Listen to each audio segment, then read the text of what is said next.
updates, man. Let's get this thing going and get some positive feedback. So, Chris Bumstead, he got a physique update 8 weeks out from the Mr. Olympia. So, what do you see? Do you see him retaining his title? Well, I mean, the first thing that I noticed when I saw this, I'm like, man, like if I were to be shown this picture, you know, without any reference to who this guy is, let's say this guy's a newcomer, I'd probably say, man, this guy's like on open class or something, and he's got some crazy lines. Yeah. But I mean, he looks like an open class bodybuilder right here. But I mean, the goon light, we all man. know the he is, light. and that goon light, man. I mean, it's perfect. He looks good, man. Look at that structure, man. Look at the width of those shoulders and the width of those legs. The really thin waist, the legs. Yeah, I mean, calves. Everything comes together. I mean, at this point, I mean, I don't think anybody is, you know, denying that he's not, you know, that he's going to win the 2021. I mean, I believe that, okay, this guy is going to win first place. Okay, who's going to come in second? I mean, that in my opinion, that should be the real question. So now this is like when Phil Heath was dominating the open class. Now he's dominating the classic physique. Yeah, I mean, so who's going to come in second, basically? That's the question now. So the question is not who's going to win. So who's going to come in second? Yeah. Okay, perfect. I mean, he looks good, man. He looks very full. I mean, I know he had been, you know, starting his prep with a very high, maybe not very high calories to him. I mean, just not too low for him. Yeah, he wasn't dieting too hard, and he was already in good conditioning. Okay, I don't know if you remember that we were talking about earlier that bodybuilding has changed, but not in a bad way. I remember that in the 90s, a lot of these bodybuilders would get really heavy on the off season, and then they will still come in really peel on the stage. I remember in the 90s, I remember seeing the videos, and the conditioning was not a problem. Conditioning was not a problem. It was really hard to say who was looking better, you know. So I remember those days that they would really get really heavy. And I remember when Arnold was in the 70s or maybe 80s, they were always keep it lean. I remember watching Battle for the Gold, 1988, saying I remember Rich Piano, I'm sorry, rest in peace, Rich Gaspari, saying that he was 2-3 weeks out where he was already ready for the show. Mm-hmm. Yeah. You know, he was already ready for the show. So I think that the athletes now on this era in the 2020s or maybe mid 2010s, they're not getting really heavy on their off seasons. They're actually taking it as they used to be in the 70s and 80s. They're actually keeping the off season pretty lean, and maybe he doesn't look ready, but he might be ready in 4 weeks. Yeah.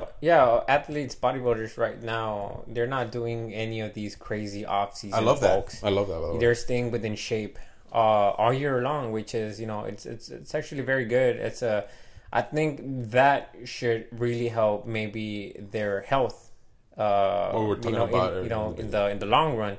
Yeah. Maybe that's something that we're not seeing right now, but maybe that's something that we're gonna see within the next few years. You know, maybe people staying within good shape all year round.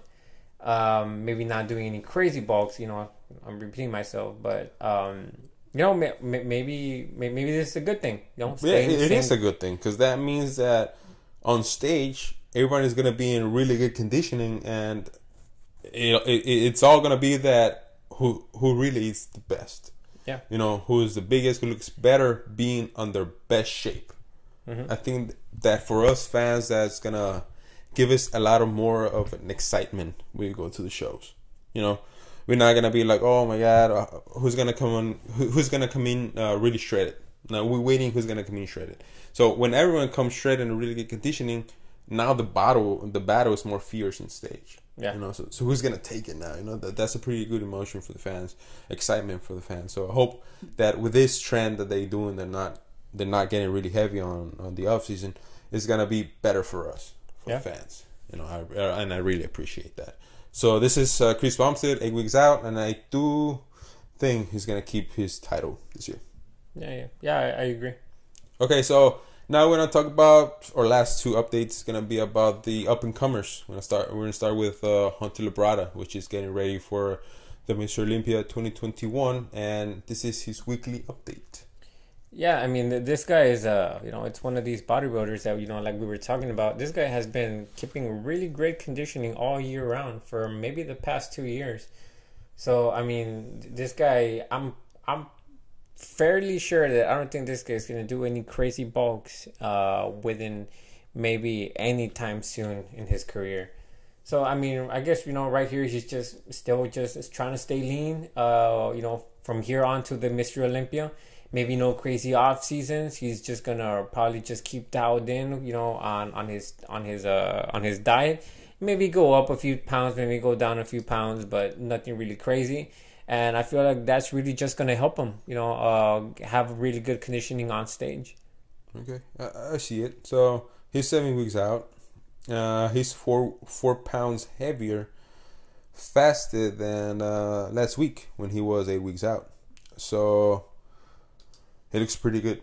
This is some of the up and comers that I really like. He has a really bright future, by being a Labrada, knowing that he has a legacy to stand for, and I think he's a top 10 contender for the Mr. Olympia. Yeah, he really is. I do believe that, and I think his future is pretty bright, and I think he's gonna be battling maybe for the Mr. Olympia and maybe in a few more years. Yeah. I mean, I believe so. The same. Okay, so another bodybuilder is also an up and coming that we also want to talk about, or that I wanted to talk about, is Nick Walker. The reason I want to talk about Nick Walker is also an up and coming, and this is gonna be his first Olympia, and is also battling for top 10 on Mr. Olympia, in my opinion. And my question is, I don't know if you want to leave it in the comments, is who's gonna be on top? Is it gonna be Nick Walker or is it be Hunter Labrada? What do you think, man? Yeah, I mean, I think obviously the talk is, or the question is on the Mr. Olympia, who's gonna be, number one. Now, I think another question worthy of asking is the next best thing. Who's gonna place higher, Nick Walker or Hunter Labrada? I mean, I'm not saying that either of them could not win the Mr. Olympia. I mean, whoever comes best, should win the Mr. Olympia. But I feel like that's two big competitions that two big, really individual competitions within one competition going on. Is who's going to win Mr. Olympia, and then some of these two big athletes with a lot of steam coming in on all cylinders throughout the whole year is Hunter Labrada and Nick Walker. And we really want to see who comes, who places I'm higher. for that. That's basically two. That's basically another small competition within the competition of the Mr. Olympia. It's pretty awesome. Yeah, brings excitement to the competition. Yeah, I feel like everyone's very ready to see Nick Walker next to Hunter Labrada. Yeah, and obviously obviously Nick Walker next to some of these, bigger, more veteran athletes. Exactly. But the story, obviously, Nick Walker and Hunter. And I mean, who do you have on top? I mean, I already told you my prediction. I have it on 51, 49. It's really close. I feel like Nick Walker has more of that mutant, more of that crazy freakiness. Yeah, the freaky factor. Okay. And I mean, I feel like Hunter Labrada has some of that freaky factor too, but he has more of that aesthetic look. So kind of like more beautiful freak, and then this is like just mutant freak. If that makes any sense. Yeah, it does make sense. I do feel the same. I do think that maybe Hunter Labrada has a much better structure than Nick Walker, but they both have good mass. They both have good physiques. I just want to see them next to each other. I want to compare them next to each other on their best. Yeah. But he's gonna compete on the Arnold Classic first. A week prior to the Mr. Olympia. So I don't know. Remember peak week? Mm-hmm. So it's gonna be really hard for you to peak for two shows when it's one week to the next. So where are you gonna decide to do that really crazy peak? Is it gonna be for the Arnold or is it gonna be for the Olympia? Yeah, true. It's all about that. So I cannot wait for the Arnold. I cannot wait for the Mr. Olympia and see who comes out on top and see how Nick Walker does in the Arnold Classic with all the veterans. You know, with the fighter with maybe he's gonna be able to fight it with who is it? William Bonac. Yeah, William Bonac, Big Ramy. Okay, hopefully.